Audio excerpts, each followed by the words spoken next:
রাসূলুল্লাহ, পৃথিবীর মধ্যে সবচেয়ে বুদ্ধিমান ব্যক্তি কে? বা পৃথিবীর মধ্যে সবচেয়ে উত্তম ব্যক্তি কে? এই প্রশ্নের জবাবে তিনি বললেন যে পৃথিবীর মধ্যে সবচেয়ে উত্তম ব্যক্তি তুমি দেখতে চাও?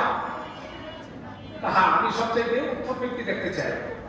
তখন আল্লাহর হাবিব সাল্লাল্লাহু আলাইহি ওয়াসাল্লাম তিনি বললেন, যে ব্যক্তি সময়কে কাজে লাগিয়ে আল্লাহ এবং তার রাসূলের কথা অনুযায়ী জীবনকে অতিবাহিত করতে পারছে, ওই ব্যক্তি হলো উত্তম।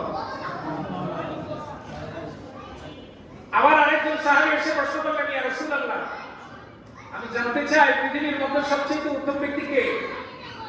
আল্লাহর হাবিব সাল্লাল্লাহু আলাইহি ওয়াসাল্লাম তিনি বললেন, যে ব্যক্তি বুদ্ধিমান তিনি হলো উত্তম। যে ব্যক্তি কি বুদ্ধিমান, এবং বুদ্ধিমান কারা? এর ব্যাখ্যায় আল্লাহর হাবিব সাল্লাল্লাহু আলাইহি ওয়াসাল্লাম তিনি বললেন, ইসতিমালুল ওয়াক্ত, যে ব্যক্তি সময়টাকে ব্যবহার করতে পেরেছে আফদালুল আমাল, উত্তম কাজের মাধ্যমে, ওই ব্যক্তি হলো বুদ্ধিমান ব্যক্তি। ওই ব্যক্তি হলো কি?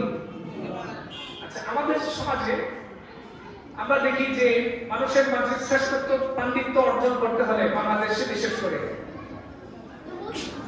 আমাদের একটা ক্যাটাগরি আছে, বিসিএস ক্যাডার হলে আমরা তাকে সর্বোচ্চ সম্মান দেওয়া হয়। তো যিনি বিসিএস ক্যাডার হয় উনি কি অযথা সময় নষ্ট করছে? কঠোর পরিশ্রম করছে। কঠোর পরিশ্রম করার পরে প্রথমে প্রি, তারপরে রিটেন, তারপরে ভাইভা, তিনটা ধাপে ধাপে শেষ করে তারপরে বিসিএস ক্যাডার হয়েছে। তদ্রুপ আমাদের মাঝেও আমরা তাদেরকে বুদ্ধিমান হিসেবে ধরি, জ্ঞানী হিসেবে ধরি। আল্লাহর হাবিব সাল্লাল্লাহু আলাইহি ওয়াসাল্লামের কাছে যখন আসলেন, আল্লাহর হাবিব সাল্লাল্লাহু আলাইহি ওয়াসাল্লাম বললেন, যে ব্যক্তি সময়কে কাজে লাগিয়েছে এবং যথাসময়ে মূল সময়টাকে মূল্যায়ন করতে পেরেছে, ওই ব্যক্তি হলো উত্তম ব্যক্তি। আল্লাহ আমাদেরকে যে সময়টুকু দিয়েছেন, এই সময়টা কি লম্বা না সংক্ষিপ্ত? কেউ কি বলতে পারবো যে আমি 100 বছর বাঁচবো, 60 বছর বাঁচবো, 70 বছর? বলার ক্ষমতা আছে? নাই। তারপরেও আমরা কি করছি? মনে করছি এটা করা দরকার, এটা করা দরকার, ল্যাঙ্গুয়েজ তৈরি করা দরকার। আমার ভবিষ্যৎ কি? ভবিষ্যৎ কি? ভবিষ্যৎ কতদিন? বলার কারো কোনো ক্ষমতা? তারপরে আমরা দুনিয়ার মধ্যে দুনিয়ার মায়ায় পড়ে হাবুডুবু খাচ্ছি, আল্লাহকে ভুলে যাচ্ছি, নেক কাজ থেকে আমরা সরে গিয়েছি, যার কারণে আল্লাহ পাক রব্বুল আলামিন আমাদেরকে মাঝে মাঝে বিপদ সম্মুখীন করে। বিপদের মধ্যে ফেলাই কিনা? বিপদ দেয় কেন? আমাদেরকে পরীক্ষা করার জন্য। এই জন্য বলতেছেন, আমরা তো সময়টাকে যত সময় কাজে লাগাইতে পারি না।